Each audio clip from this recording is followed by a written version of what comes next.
With the judge being the way that he was, just making absurd judgments on evidentiary issues, on legal issues, I really don't think there was anything else that could have been done. I think Todd Blanche and Emile Beauvais and our trial team did an outstanding job. I think they thoroughly discredited Michael Cohen on the stand.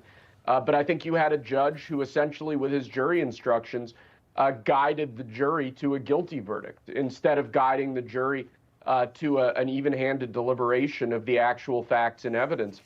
That's a real problem, and that's something we'll address on appeal. If we have to take this all the way to the U.S. Supreme Court, we will, because a terrible injustice was done in New York court yesterday. Yeah. Okay. Any chance that happens before Election Day?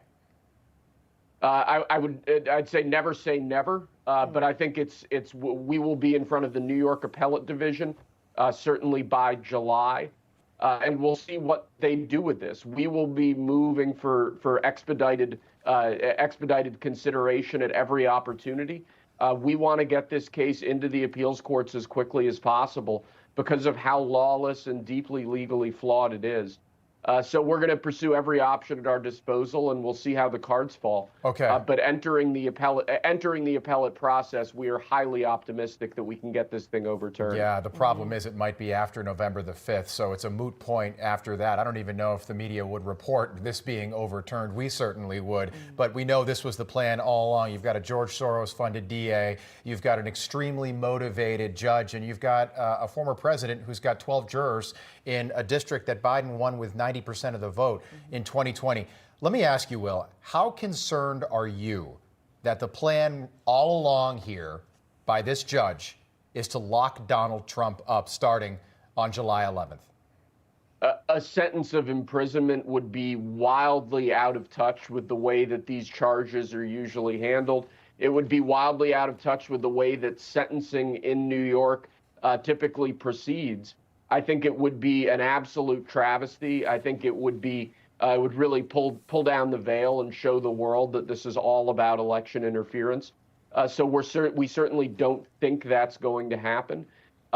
If it does, I think it'll propel Donald J. Trump back to the White House, and we'll have to pull him out of prison to get him to the White House. It's just crazy that these are the conversations that we're having. But no, we're not expecting a sentence of imprisonment. That would be deeply unjust and deeply out of touch with the way that these charges and these sorts of cases are typically handled in New York. Yeah, so Todd Blanche was on Newsmax last night, and he laid out just the political persecution behind all of this. Take a listen. There's no dispute about this, is that it was a zombie case. And multiple prosecutors at the Southern District of New York and at the District Attorney's Office chose not to bring that case. And 2 months after President Trump announced that he was running for re-election, the grand jury opened and he was indicted 3 months later. The District Attorney prosecutes a lot of cases. This is the first and only one of its kind, full stop. And I know all of Trump's lawyers are taking this in stride with heads held high. But in all honesty, how are you guys feeling after all of this? Within 5 minutes of receiving the verdict, we were already proceeding to find our grounds for appeal and to think about structuring our appeal. So it's another day. It's not a good day. It wasn't an entirely unexpected day. We've had a lot of wins in recent months. This is obviously something of a reversal for us. But we're going to keep fighting for President Trump, and we're going to keep winning for President Trump. And I have confidence that at the end of the day, justice will win, and President Trump will be back in the White House where he belongs.